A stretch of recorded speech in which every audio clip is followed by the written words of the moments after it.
Ja, hallo und herzlich willkommen zu einem weiteren How-To-Tutorial. Mein Name ist Jens Bayer und in diesem kleinen Video möchte ich Ihnen eine ganz hübsche App vorstellen mit dem Namen Educandy. Die sieht zwar so ein bisschen aus oder ist vielleicht auch gedacht eher so für den Grundschulbereich oder für jüngere Kinder, aber mit den entsprechenden Inhalten kann man das natürlich auch für Berufsschüler, Studenten und wie auch immer nutzen. Das ist eine Quiz-App, kann man sagen, mit der man viele unterschiedliche Arten von Quizzes erstellen kann. Und ich stelle es jetzt nur einfach mal so zum Kennenlernen vor, was man da alles machen kann. Man kann hier Wörterlisten erstellen, das wäre jetzt so eher so für Vokabeltraining. Dann kann man so Matching Pairs machen, also zusammenpassende Paare von Begriffen, Definitionen oder sonst was oder halt direkte Quizfragen. Und je nachdem, was man dann gemacht hat, kann man unterschiedliche Arten von Spielen daraus generieren. Ich will es einfach mal an einem Beispiel zeigen und dann später auch noch, wie das auf dem Handy, auf dem Smartphone von den Mitspielern dann aussieht. Wenn ich hier einmal dieses mit Kostenrechnungsbegriffen erstellte Quiz zeige, das heißt, das ist jetzt sozusagen das Eingabefenster, wo man die Begriffe, ich habe jetzt mal hier diese Begriffspaare mit Definitionen gefüllt. Hier neben stehen die ich schon angegeben habe, das könnte man jetzt hier bearbeiten. Habe einfach mal 4 Definitionen von Kostenrechnungsbegriffen zusammengestellt und hier könnte man dann weitere Begriffspaare hinzufügen, ist also relativ simpel. Dann könnte man auch hier die ganze Aktivität duplizieren, das heißt, wenn man so ein ähnliches Quiz gleich nochmal machen will, muss man nicht alles neu machen, sondern kann das dann entsprechend anpassen. Hier oben kann man Name und Titel des Quizzes und Untertitel beziehungsweise irgendwie so eine Aufforderung, was gemacht werden soll, noch ergänzen, kann das hier bearbeiten, ist also relativ simpel. Und dann, wenn man weiter runter geht, sieht man die verschiedenen Möglichkeiten, die man daraus dann hat, was man damit dann spielen kann. Also hier so eine Art Memory, hier die Begriffspaare zuordnen oder Multiple Choice. Manche sind ein bisschen eingeschränkt, beziehungsweise da muss man erst mehr Begriffe generieren, damit das Spiel überhaupt Sinn macht zu spielen. Ich zeige jetzt mal zum Beispiel hier dieses Match-up.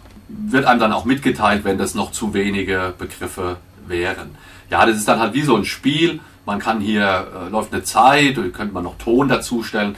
Ja, jetzt sind hier unten die Antwortmöglichkeiten, die man dann hier per Drag-and-Drop einfügen müsste. Ich mache es jetzt einfach mal vor an einem. Einzelkosten sind direkt den Kostenträgern zuzuordnen. Und dann die anderen versuche ich jetzt auch mal zu lösen.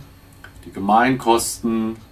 Nee, das geht hier zu den Kostenstellen. Einzelkosten, Gemeinkosten, das wäre hier und das letzte dann hier und dann zeigt er mir, dass es passt. Wenn ich jetzt einen Fehler gemacht hätte, wäre das dann rot unterlegt und man könnte dann aber noch weitermachen.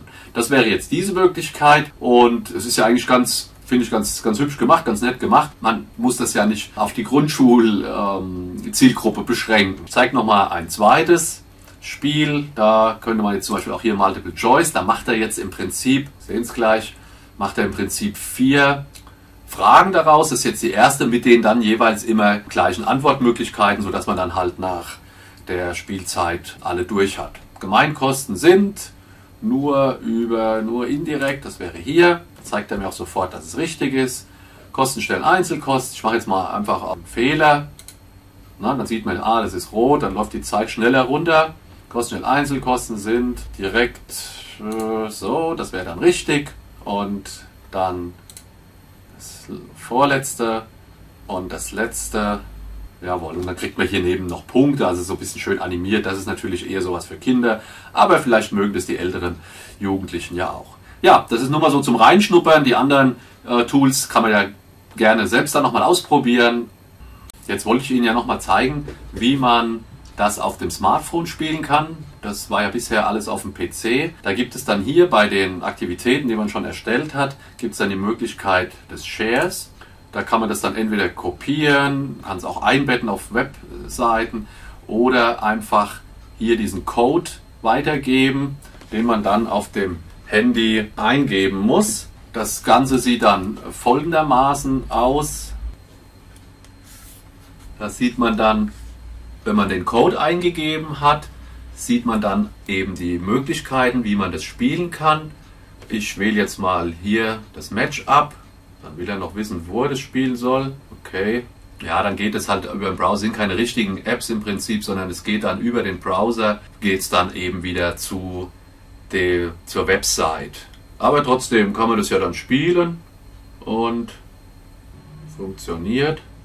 Okay, das ist jetzt nicht so schön, weil es keine eigenständige App ist, aber immerhin funktioniert es ja auch. Okay, das war's. Viel Spaß beim selber ausprobieren.